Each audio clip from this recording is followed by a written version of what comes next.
Welcome to Footnotes on Crime, the place to hear from authoritative voices in true crime about their experiences and creative processes, and where we ask the question, how do we survive?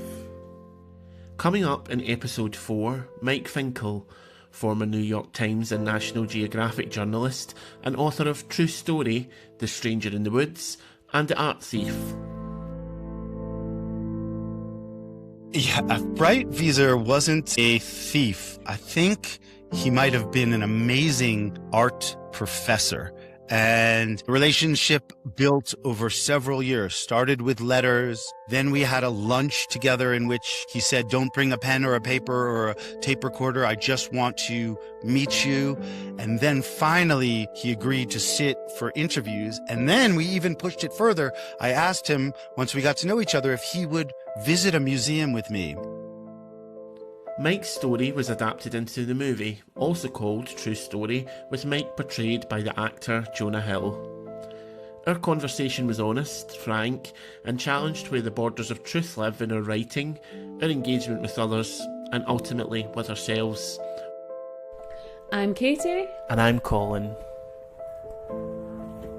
Every chapter a ghost, every word a clue. Footnotes on crime and they're pointing to you. Trigger warning, this episode refers to topics that some people may find distressing.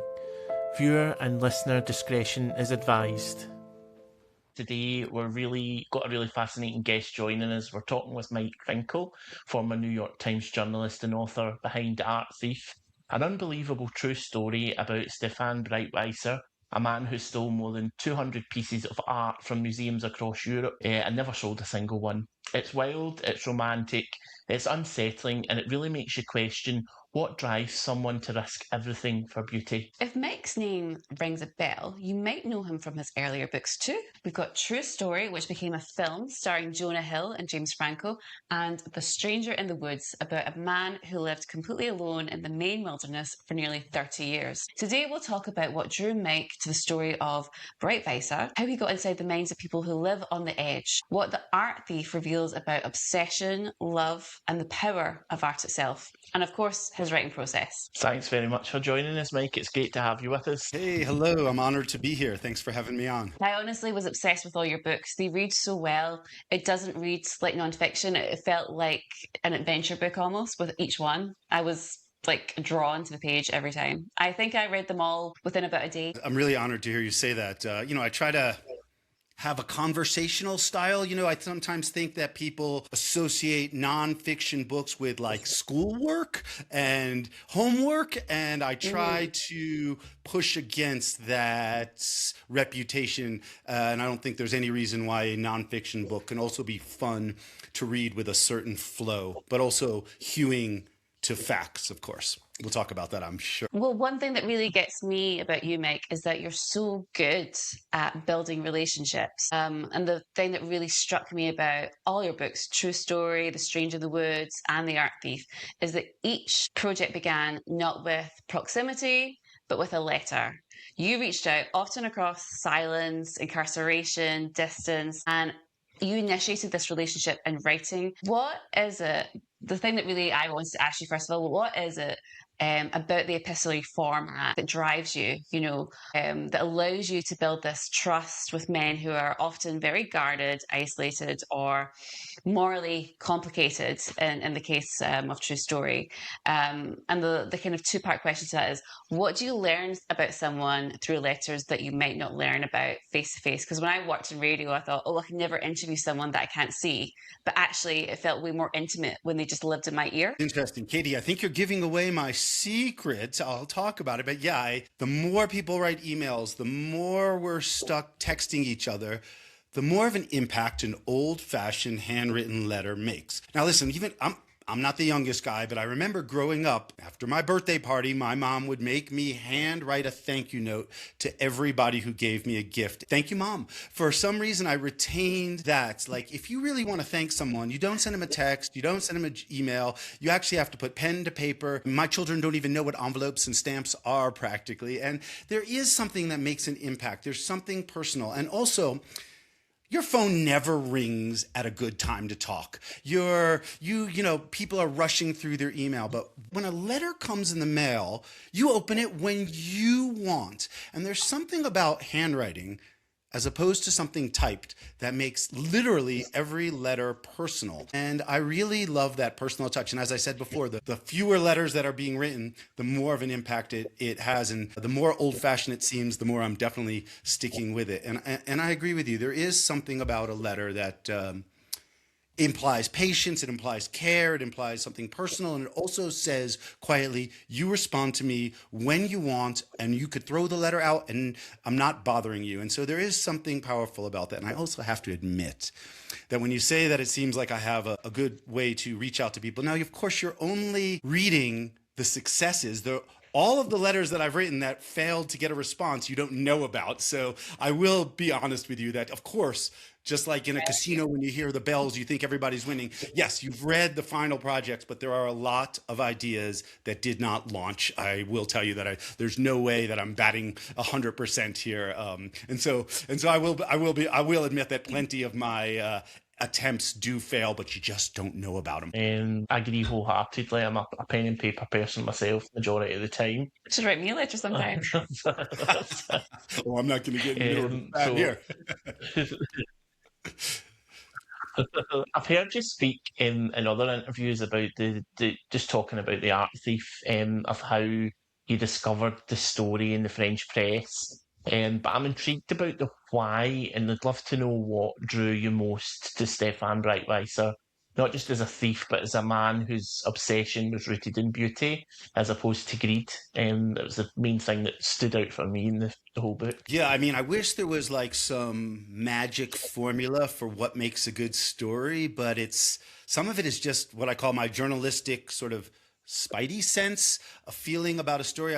So first of all, I'm a true journalist. I'm incapable of writing fiction or poems. That's what I relax with. I read mostly fiction, but I write. So I look for true stories in that sweet spot where it's true and yet unbelievable. And also I look for sometimes stories that take place over a long period of time, because I got to avoid the daily newspapers, television. If a whole bunch of members of the media are already covering a story, then I'm not interested, because I'm going to take many years to write something. And I speak French, which is a ridiculous thing to do, but I have that ability. And so I read a lot of small town newspapers. And when I say read, I mean go to the website these days and look at them. And I love looking at the strange local stories, and I will spend many, many, many hours looking at these newspapers. And when I saw a small, I think the word in French is entrefilet, which is a small article. They have a specific word in French for a little article about a man who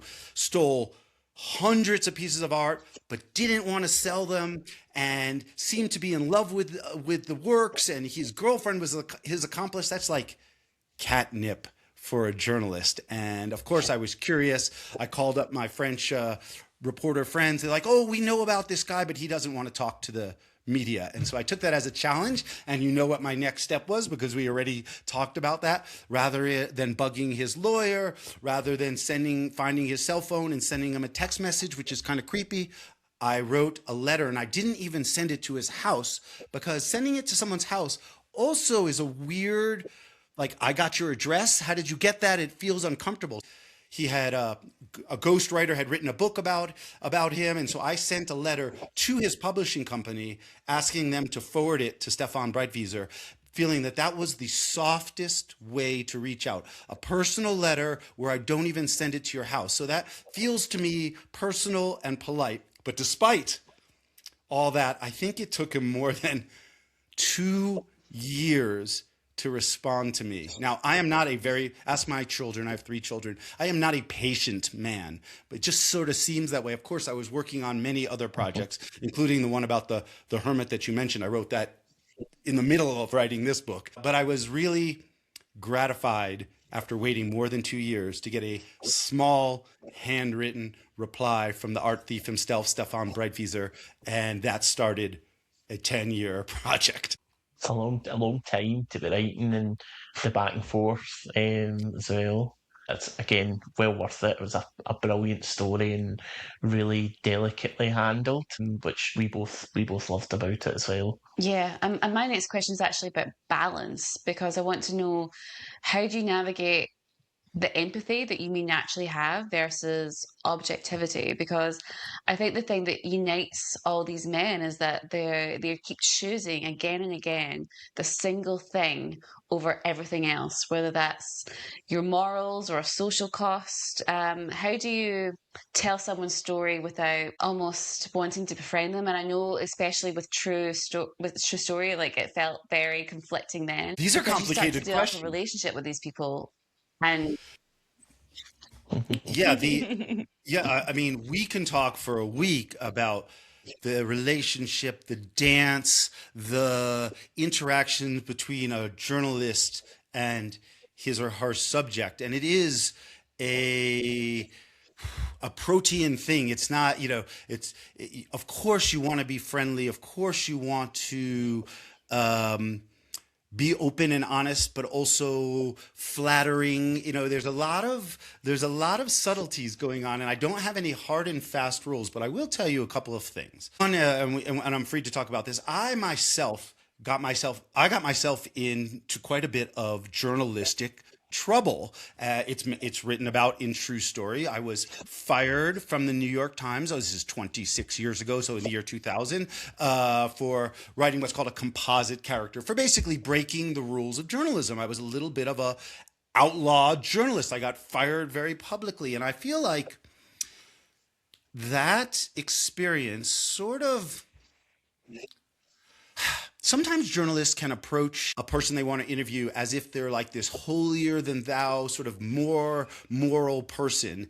And I genuinely do not believe that about myself. And I think that I approach people like eye to eye. I always mention I have gotten myself in trouble. I understand what it's like to have the world sort of dismiss you as maybe a bad person. And I'm genuinely curious as to what goes on uh, in between someone's ears. And that's not to say that I believe everything you say, that I think you're innocent, but I am really curious about your motivations. And if you don't want to talk to me, I always tell someone when I write them a letter, if you don't want to talk to me, then I'm not going to write about you. So I really hand over a lot of power to the other person that I want to interview, rather than you better talk to me or I'm going to make you look bad. There's no threats. It's all sort of gentleness. I talked about letter writing. I talked about, approaching someone humbly.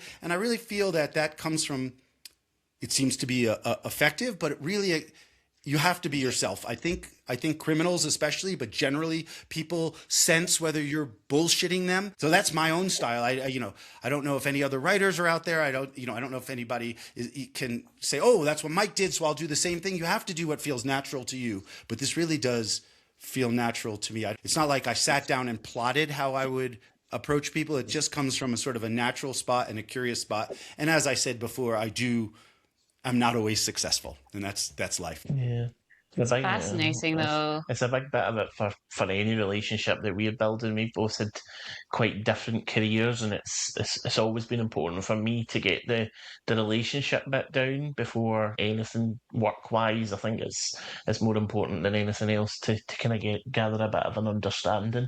Yeah, that's your currency. So I've worked in different places at different times, and a lot of the storytelling that I've been involved in has involved composites to build the anonymous picture of a specific situation. So the example I always discuss is when I worked for a few non-profits, and it was specifically related to discussing scenarios in relation to poverty. And we very often, not from a journalistic point of view, but from a reporting point of view, to tell a story to people in places of power to influence change, we would often composite certain parts of stories so that we kept anonymity and protection of the source or the subject. So from your perspective in your journalism career, did you feel that was entirely a no-no, or did you feel that you were protecting the source of the original story? You're talking about the New York Times story from many years ago. Yeah, yeah, the Yeah, original one. Yeah. I believe two things, which is one, that a story should be interesting and fun to read, or fascinating to read, maybe not fun, but fascinating to read, and should flow in a certain way. That's one part. And the other part is, because I'm a journalist, it also has to be a true story. And no, to be honest, with the New York Times, I knew the very strict rules of the New York Times and broke them consciously. So I did cheat, and I wasn't trying to protect anyone. I was trying to. I wasn't trying to. I was trying to make something complicated smooth to read, but in that effort, failed to keep my second promise to the reader, which is that everything is true. And since then, I change no names. I protect nobody. Everything that you read in my books is usually I hire not one, but two independent fact checkers, because I'm really careful about, if something's feels like, I like my stories, as I mentioned, to be unbelievable, but but they also have to be true at the same time. So yes, I sinned in my profession. I admit it, and I've tried to make sure that never happens again. The way you've told the stories, the subsequent stories, especially Art Thief, we were talking about it earlier on, and it's just so beautifully done. And it lets you see the entire picture of Breitweiser and can understand him as a flawed human being, but also seeing the bits and pieces that have happened to him over the years and things that have transpired that have made him put him in that situation, which is really, really beautiful as well. So just moving on, was there a particular work of art, a moment in Breitweiser's story that changed your personal relationship with museums or art itself? Yeah, if Breitwieser wasn't a thief, I think he might have been an amazing art professor. And the relationship built over several years, started with letters. Then we had a lunch together in which he said, "Don't bring a pen or a paper or a tape recorder. I just want to meet you." And then finally, he agreed to sit for interviews. And then we even pushed it further. I asked him, once we got to know each other, if he would visit a museum with me.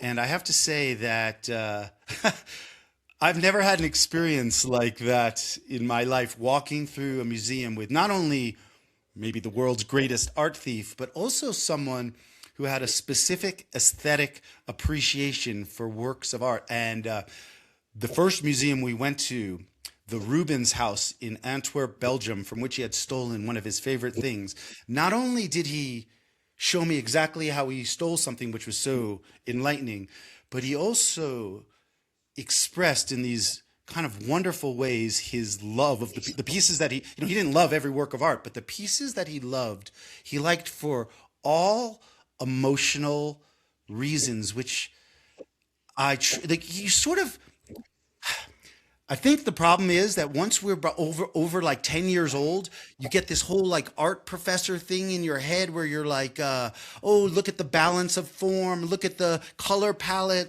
look at the symbolism, but you forget to say like, how does it make you feel? And Breitwieser put all that intellectual bullshit aside and really interacted with works of art completely from an emotional perspective. And I had kind of lost that inner like child. And now when you walk through a museum, and I listen to people sometimes like talk to each other, I'll overhear conversations where people asking, am I supposed to like this? And that is a ridiculous question. You like what you like, you don't what you don't. Breitwieser truly changed the way I interact with works of art, and he changed it for the better.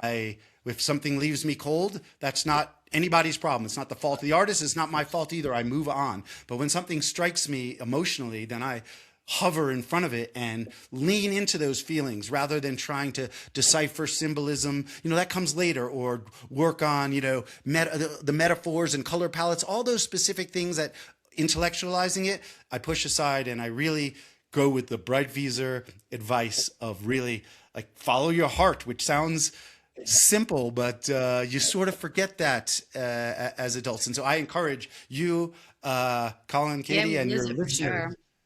and your listeners to tap into your inner 7-year-old when you next time you go to a museum. What you like, and you are right. And I really love that. Relax. It's just art. It's not a test. That's amazing advice. And you're right, we do lose that intuition. I think we just become more self-conscious the older we get. So we feel embarrassed. And I think as well, there's almost an etiquette for me when I go into a museum. It's like, how long should I be staring at this piece before I have to move on? So I feel almost self-conscious Of in a course. museum. So I think that's what the book did for me. It was like reconnect with that sense of, do I like this? Can I like this? It doesn't even matter. And just the playfulness, I suppose. Yeah. It was the descriptions of the ivory Adam and Eve piece Oh, yeah. that really, from Bright Visor's perspective, that really kind of put it into context for me, the why. That was really powerful. I know it's sort of funny, like when I have, like I mentioned, 3 children who are teenagers now, but when they were younger, we would go to a museum and we would stand in front of a work of art. And what would they say? They would say, boobies, look at that, breasts, they would giggle at the nakedness there. And you know what? Right visor really lean into that. Of course someone's naked. Look at their penis. Look at them. Like it's what they were. Don't shy away. Don't pretend there's not a naked couple right there. It's sexy. And we sort of have pretended that doesn't exist. And I really love that Bright Visor as an adult was like, yeah, this turns me on, Mike. This is like, and I'm like, yeah, look at those muscles. And you sort of get into that groove and you're not wrong. In fact, that's exactly what the artist wanted you to feel. The artist did not want you to talk about proportion and symbolism. They wanted you to talk about how sexy it made you feel. It made you feel, and I do love that. Like I said before, that sort of inner childness is what really is the root of loving a work of creativity. Yeah, and I was very touched as well. It's like what I was saying earlier, at the very beginning. Your work doesn't read like nonfiction; it reads like a book to me. How do you balance the factual precision with the tension of a novel? Because your books feel more psychological as well as journalistic. I mean, also, since we're being honest here, the truth is that it takes it takes me quite a long time to make the book seem like it was quickly written, if that makes any sense. It's like I want you to. One of the greatest compliments that someone can give me is, "Oh, Mike, it feels like you just dashed that book out in one breath." And that is, I'll thank them and tip my hat. But the truth of the matter is, since we're being honest here on footnotes, is that I write multiple drafts. The first draft of The Art Thief sucks so bad that I would never let anyone see it. It's terrible. I also have a professional editor that reads it, and not only a professional editor, my book editor, but I have a group of 10 other people that read it, that tell me what's terrible, and I write multiple drafts and I pull pages out, and it goes through many, many iterations just to make it seem like it was written quite quickly. And so the way the sausage is made is a little bit I wouldn't say disappointing, but it does take me a long time to make something feel like it didn't take very long, if that makes any sense at all. It totally does. It's like the swan looking graceful at the top and kicking wildly at the bottom. Beautiful metaphor. Thank Definitely. you. So what I'd noticed in the book, and it's quite interesting to me when you were talking at the start about Brightweiser, his family, and the heirlooms that his father took when his parents split up, and he almost had this nostalgic feeling that he had to rebuild that collection or constitute what he had round about him. And I've noticed similar things in other stories used as kind of justification for criminal or illegal behaviour. Many readers describe feeling both admiration and a bit of disgust for the protagonist. Personally, I thought he was just an excellent character, flawed in a lot of ways, but just trying to rebuild that collection that his father took. So I just wanted to know, it's kind of long-winded question to get to that. Did you intentionally structure the narrative to evoke a bit of moral discomfort with it, or did you consciously discuss that nostalgia that I was talking about? Okay. Again, we'll just be honest here. It's funny when you say the word, did you intentionally do something? So I'm just going to tell you, this is the great thing about writing or creative pursuits is that if you interviewed 100 different writers, you would probably get 100 different answers on how the process works. I don't feel like I intentionally do anything. I love interviewing someone. I love researching, but when it comes to writing, it's I'm not even sure how to describe this, but I'm going to try. It's I have to get myself into sort of a mindset where I was going to say it's sort of like a flow state, but it's not exactly that either. It's like I'm having an imaginary conversation. Nothing really feels that intentional. It feels all weirdly accidental.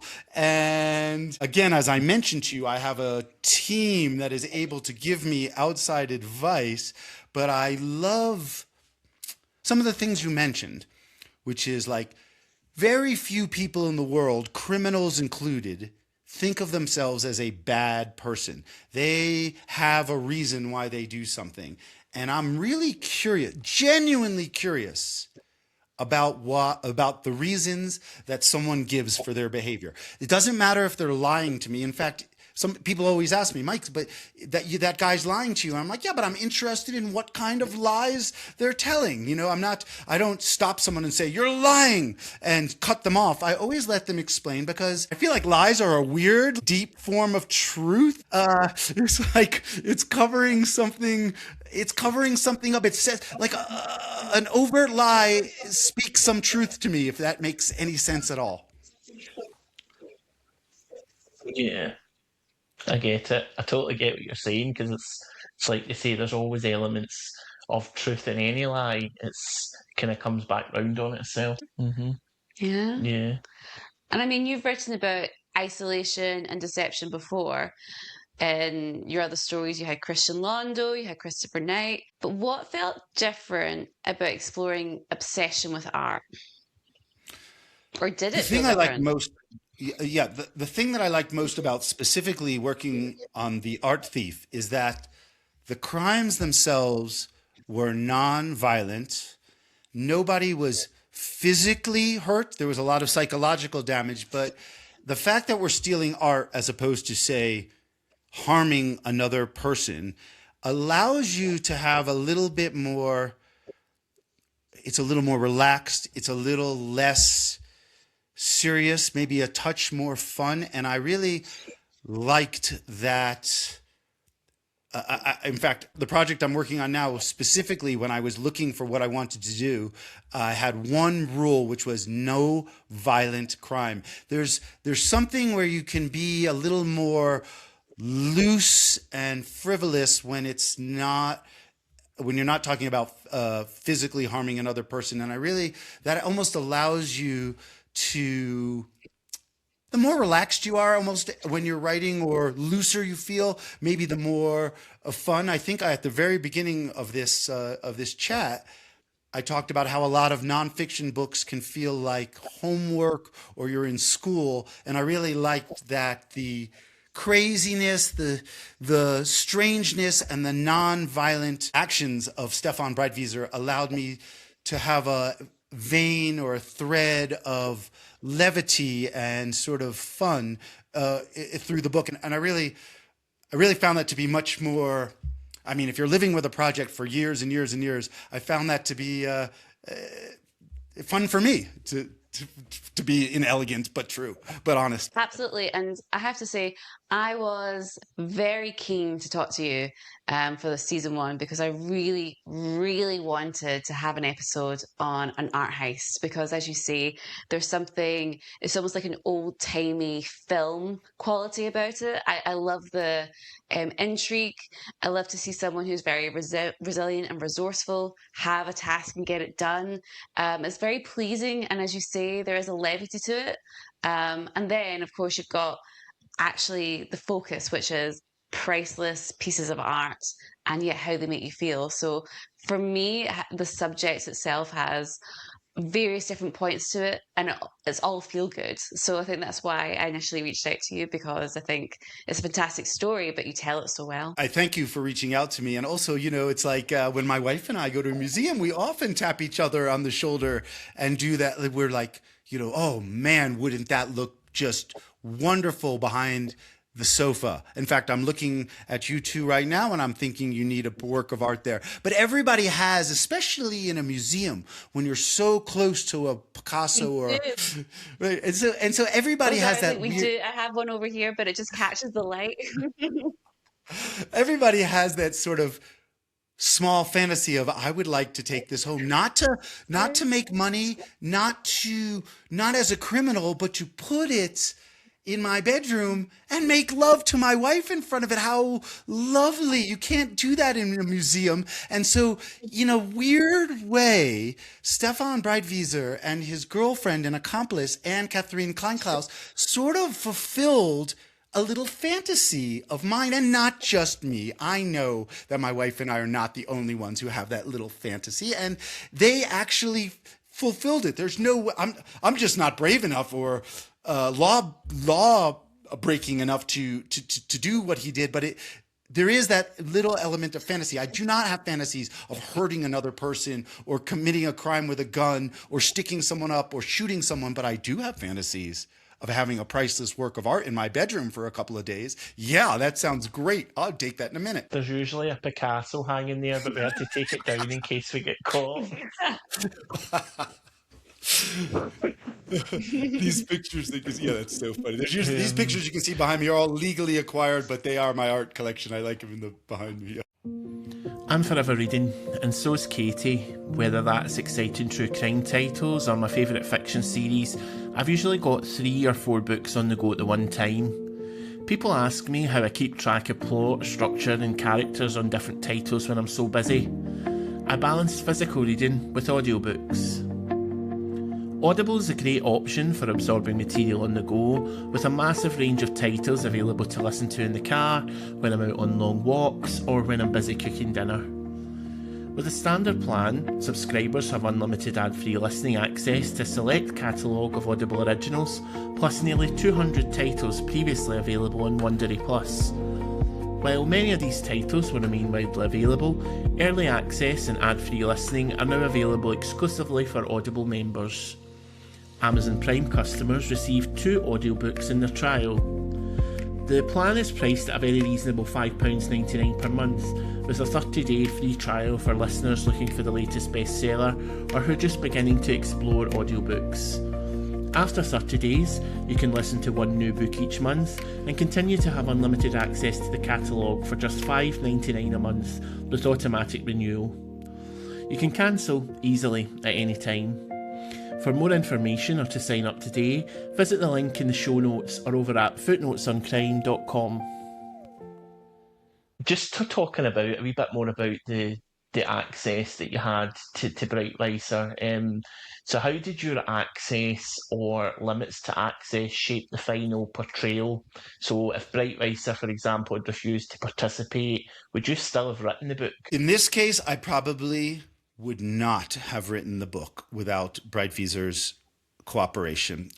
It was essential. It was key. I'm working on a story now also with a criminal, and he's having second thoughts about whether he wants to talk to me, and I'm having thoughts about whether I can proceed without talking to him. But I think you touched on something crucial, which is access, or can you, for me, I like to write, also notice that I don't recreate historical events. I'm really interested in stories that are taking place now in the present day. There are amazing writers who are able to recreate historical events. I feel that's not one of my skills. I need to see something, I need to hear it, I need to smell it, I need to touch it, I need to see it. And so to me, being able to talk one-on-one with the main character is very important.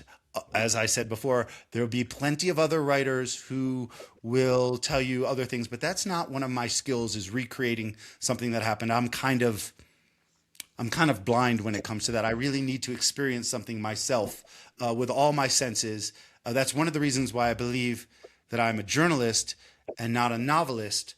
Novelists can create a whole world in their head. I gotta go see. I need to see the world itself, and I always look for as opposed to when I'm traveling or when I'm reporting, I always look for things that surprise me, that are unexpected, that I didn't anticipate, that I couldn't have imagined. And it's amazing how often that happens. I look for contradictions. I don't look for things that confirm my inherent biases. I look for things that subvert what I thought. And I find that readers appreciate complications. Like, I feel like I like to show the bad side and the good side of someone. And that's, I think, again, that's just sort of the way I'm wired. I admire, respect, and I'm in awe of people that can write beautiful fiction. But that's I'm sort of a simple guy that I need to see it happening, or else I can't really write. I can't really capture it. I totally get you.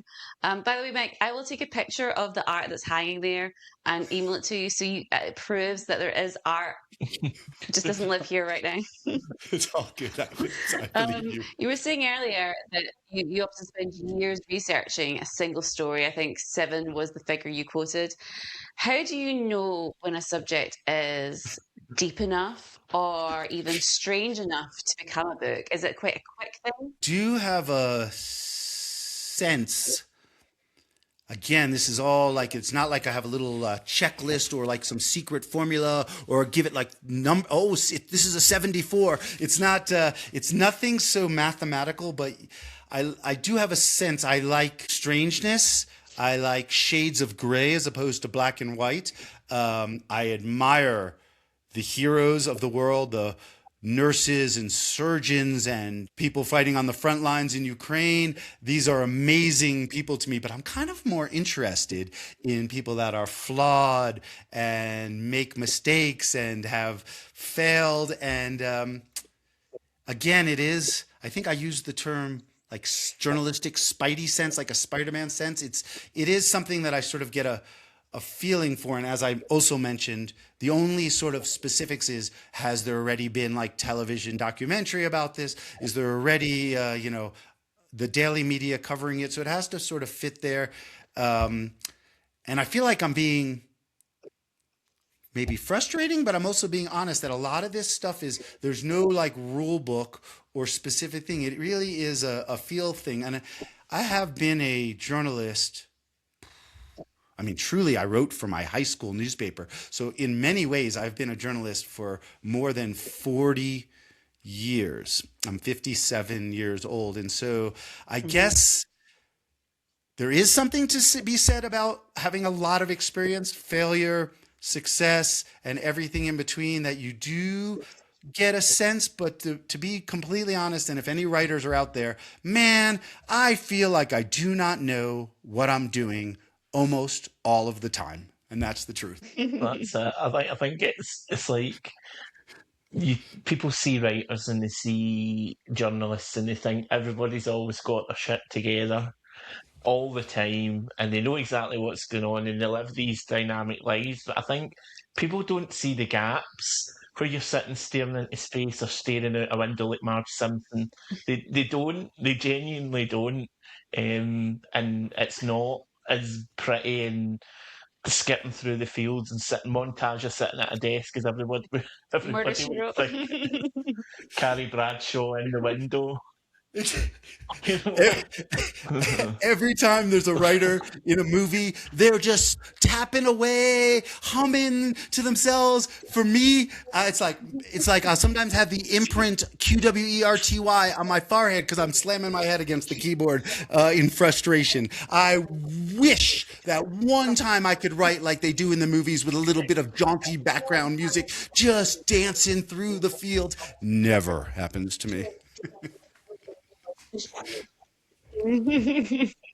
Never, never. So what? Just talking more about the research. So you spoke about a bit of the writing side of things, the research side of things, and I know from your first book, from True Story, you take physical notes. You said yourself that Bright Weiser didn't want you bringing any recorders or notes or anything like that. Are you generally more of a note taker, recorder, or do you just kind of gather things intuitively? So when I'm interviewing someone, I like to maintain eye contact. It's really important to me. So I use a digital recorder if it's okay with the person I'm interviewing. But I'll still take notes a lot with like facial expressions, gestures, moments that won't be picked up by my recorder. And I do take tons of notes when I'm with someone walking through a museum. But I also am aware. This is one of the reasons why I'm not a television or movie person, because once you put it, or even a photographer, because once you put a camera between yourself and the person you're talking to, there is an object there. So I can sometimes sense when someone's feeling uncomfortable. You'll often be like, they'll say like, what are you writing down, Mike? What are you writing down? And I'll always show them because I don't want it to be secret. But I will back off sometimes when I can tell that someone is feeling overly observed. But there's never a question whether I'm always a journalist. I always tell someone that I don't play this on the record, off the record game. If you say something to me, it could appear in print. But when I back off from my avid note taking, every night that I'm traveling and I'm on assignment, no matter what, no matter how tired or jet lagged I am, I will open up my computer and try and capture the details of the day, because I know the way the brain works. You will forget a lot of things. Yeah. Okay, good.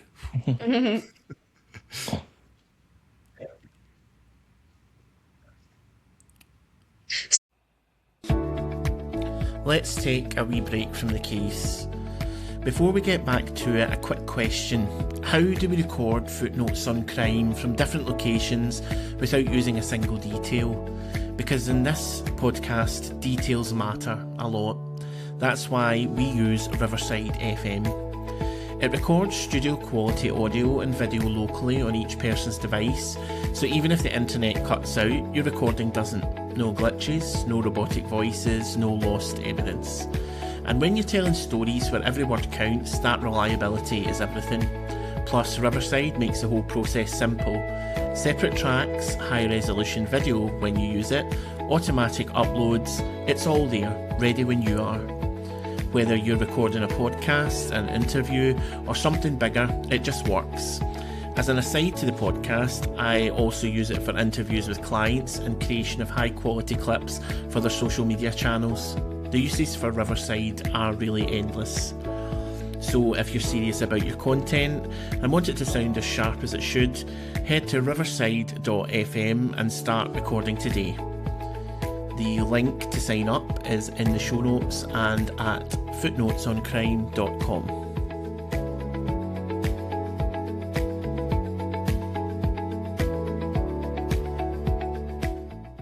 So dialogue in your nonfiction, it often feels to me very cinematic. Just taking off from the note-taking question, how do you reconstruct scenes or conversations when direct records don't actually exist? So if I don't have a recording or like a court transcription or a police interview, then unless I'm right there taking notes, then I usually won't use quote marks unless it was, absolutely said to me. I'll paraphrase, and I'm careful about using dialogue also because a lot of times the way we speak to each other which is filled with these starts and stops and non sequiturs, it's not as smooth as it seems in a book. So I'm very selective about using. There's not like huge sections of dialogue because that's not really the way people talk to each other. And so I have that sort of.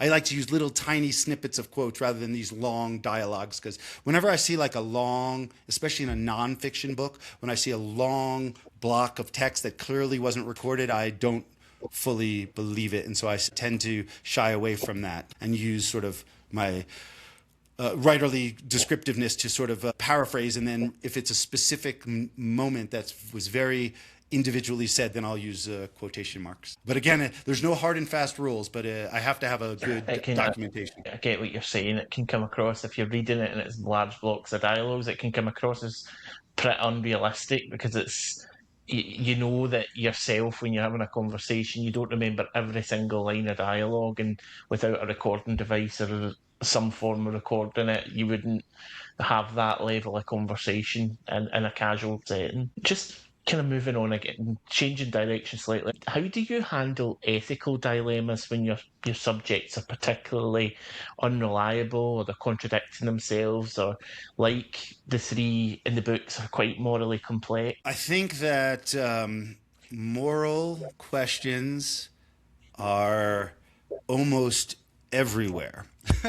I feel like I'm constantly working through a moral minefield, and as with so many of your really good questions, I don't have a great, sharp, specific answer, but I do several things. I try to be honest and open with the reader. For example, sometimes right even in the middle of the text, I'll be like, I wasn't able to talk to Anne-Catherine, and here's the reason why. It's probably smart that she didn't talk to me, but I will tell you, right? Like, I think it's not even in the end of the book, it's in the middle of the book, where it says like, hey, a lot of these private moments are described to me only from Breitwieser's perspective. I wonder what Anne-Catherine, if she spoke to me, would say. I wonder what the mother would say. So I try to acknowledge as openly and humanly as possible that I am not a puppeteer. I'm not God. I don't have all the strings. I have what I have. And I think my answer is, I just try and tell you, like, this might not be true. This might not have happened this way. This is how one person described it to me. And I feel that if I share with the reader what information I have and I don't have, then it allows me to navigate the moral potholes better, but there's no perfect way to do it. And so I fully acknowledge that there are ethical issues constantly, and like I said, I try to navigate them smoothly, and I'm sure I'm human, I'm imperfect.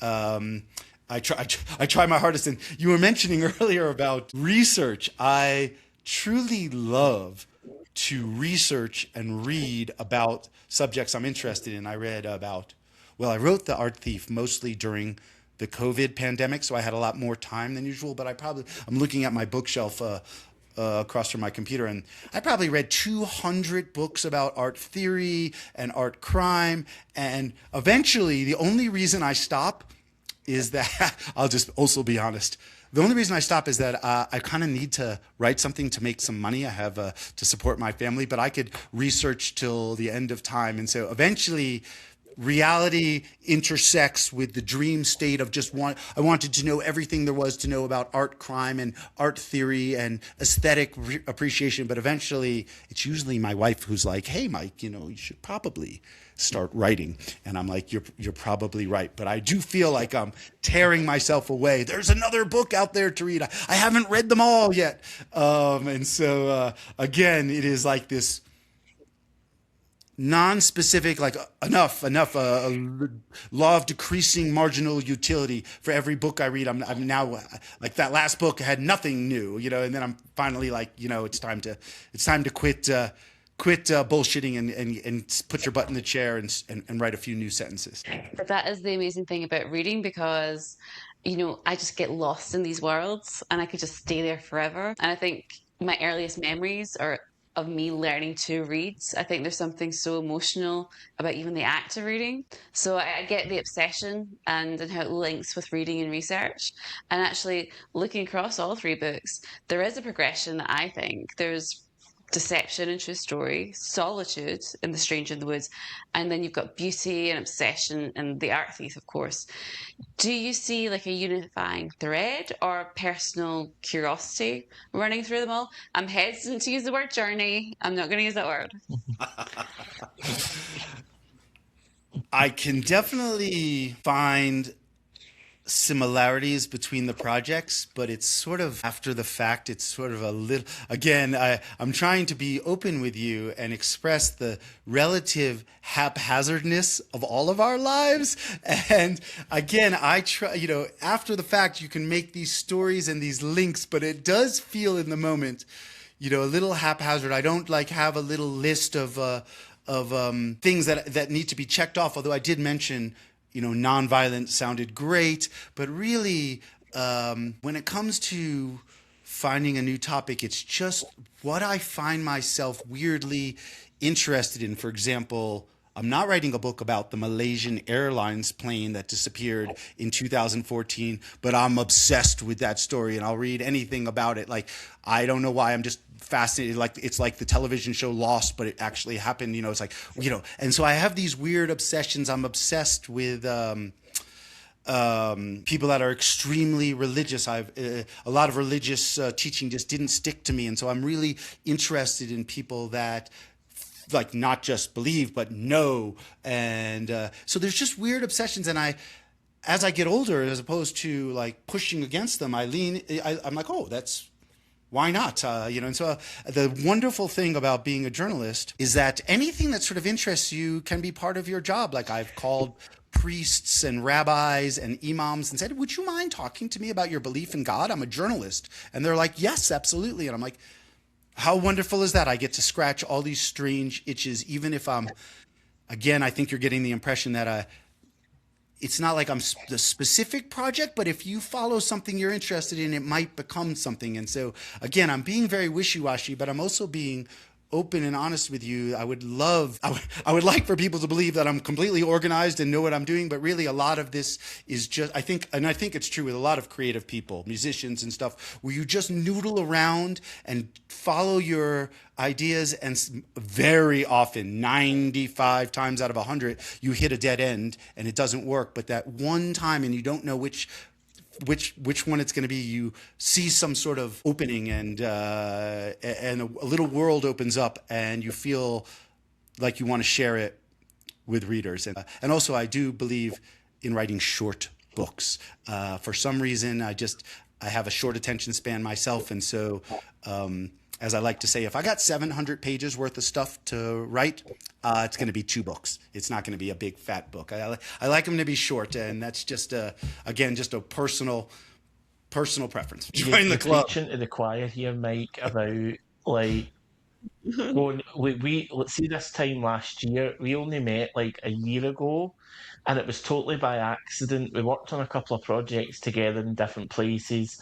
And then one day we just went, do you want to do a podcast? It was just like that. It's like following your gut and following what works for you and where your interests lie. I think it's important. And also that act of writing, who was it, Orwell, that said, why write 500 words when you can say it in 5? I think that's what I like about your writing. It's succinct, but it's still packs so much in. I do have hundreds of pages worth of material that I thought was pretty good, but not great, that ends up on the cutting room floor. I think with one of the things that does happen with, I told you, decades of being a journalist, is that maybe 20 years ago, I wanted to show off and prove to you how many books I read and how much research I did. And now I know that you don't care how much work I did. You just care how entertaining and compelling the book is. And so I do put, like, I write entire chapters that I'm like, oh, I really like this chapter, but it just doesn't fit. I like the whole to be greater than the parts. A lot of people ask me to read their work and critique, and possibly one of the most common critiques that I have for other writers is that sometimes the parts are greater than the whole, meaning that, yes, everything's very interesting, but you just have too much. You just have to figure out how to make the whole greater than the parts. And sometimes I do these painful cuts, and sometimes it's my readers that say, like, Mike, that wasn't necessary, that was a little repetitive, and I'll, I do have the final decision. Sometimes I'll be like, to hell with all of you, I'm keeping it in. And I know exactly which paragraphs I'm thinking of right now. I was like, I'm keeping that in. I don't care. Everybody hates that. I don't care. It's still my book in the end with my name on it. But everything is sort of a very strange process. And I'm also going to tell you that at least 2 days a week, I'm like, why wasn't I just a banker earning good money without ridiculous, inefficient, like I should have been a banker. 2 days a week, I have that thought. So, just moving on slightly, has your view of human nature shifted as you've immersed yourselves in these stories of ordinary people doing these extraordinary, confounding things, just on a day-to-day basis? I mean, nobody disappoints me more than humans, and nobody amazes me more than humans. Nobody drives me crazier and makes me want to be all by myself than humans, and nobody makes me want to join a big rave and be with 10,000 other people than humans. It's like this crazy push-pull. And one of the things I do like about my specific job, again, not a novelist, so I will spend weeks talking to people, talking to strangers, people I never met, and then I will spend weeks all by myself writing it down. And I actually like both scenarios. There's extroverts and there's introverts, but I do like the term ambivert, which is someone who likes both extroversion and introversion. I consider myself an ambivert. I can spend a month all by myself, locked in a little room with just between my ears, working, and I could spend a month in the full floodwaters of humanity. And I do like both situations. I don't even know if I answered your question, but that's where it went. You went in the right direction. That's exactly. I think we're exactly the same. With my work, I go through phases. I want to talk all the time, and then going away and doing my own thing. Yeah, and I think that actually leads on nicely to the last question that I have for you. And it's the question that I ask everyone at the end, but I'm going to adapt it slightly for you because you're special.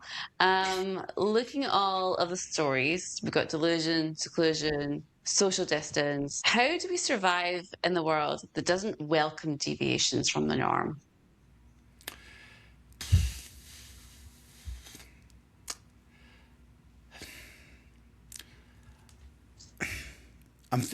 That's a good question. I'm hesitating to answer because I'm giving it some thought. My first thought was I'm not 100% sure if I agree with you that we don't accept deviations from the norm. I think especially one of the nice things, I can speak poorly of the internet and social media and for a long time about the ills of it. But again, we're talking from, a couple thousands of miles apart. So it's wonderful. But one of the nice things about social media and the internet and the World Wide Web is that you can find your tribe, your group, even if it is seemingly, I think everybody has some weirdness. And if you had no weirdnesses at all, that would be so weird to me also. So I think we all have there's no, what did I hear? The average human being has one breast and one ball. Nobody has that. Nobody's actually average. It's all a myth. We're all trying to figure out how everybody else figured it out, and we haven't figured out that nobody's figured it out. I think that everyone has their quirks, and my only statement is to embrace those quirks. And I know the younger you are, the more uncomfortable that is. But as you get older, you do stop caring what other people think, although I do care what other people think, but you stop acting the way other people want you to. And as long as you're not harming anybody else, you have to be yourself. And we're all weird. Everyone is. This is what I love about interviewing people. Even the most, I've interviewed truck drivers that seem like completely put together, and then they'll tell me about their stuffed animal collection and their obsession with cockroaches and their snake, it's like, and then it always gets weird. And I love, we all have weirdnesses within us, and some people don't show it, but it is between our ears, and I know it. And so rest assured, crazy people, everyone out there we all know what you're talking about. I love that. It's a lovely notion for us to end on. Mike, thank you so much for joining us. This has just been so refreshing. We genuinely love your writing, so it was a real privilege. Colin and Katie, thank you so much for having me on. I hope you're able to make some sense of my babbling and our technical challenges, which also are part of life. And I wish you all the creativity and success. And like I said, thank you for the kind words. It's been really fun to talk to you. And next time in person, maybe with a little scotch or something like that, a little single malt, perhaps. Yeah, definitely. I know lots of places for that. That's all from this episode of Footnotes on Crime. Thank you to Mike for giving us his time, his interesting perspectives as a journalist and writer, and for being so honest in our conversation. Links to purchase Mike's 3 books in various formats are available in the show notes and on the Footnotes website. By purchasing using these links, you'll also be supporting the podcast and allowing us to continue on our journey with other wonderful guests just like Mike. For more information on Mike, please visit footnotesoncrime.com, where you can find clips from all our episodes and a place to sign up to the Footnotes newsletter to hear more about the phenomenal guests we have coming up for all our footprints. Sources of support are also available on the website for anyone who needs them. Coming up on episode 5, Jamila Chisholm, journalist and author of The Community, a memoir. A powerful investigation into the secretive Brooklyn Muslim commune her family joined in the late 1970s, and the lasting impact of life inside what would be later called a cult. I didn't know the word cult, but I knew I knew we were in something that was icky, and something that I was very, very resistant to. I was so resistant to it. People really have to trust their gut. And if something feels off, it probably is. If anyone hears one person or a collective say, we have the answers for you, don't believe it. Because anyone telling anyone else who they should be, how to think, how to treat others, or how to think about others, has a God complex, surely. Thank you for listening, and remember to like and subscribe to Footnotes on Crime wherever you listen to podcasts.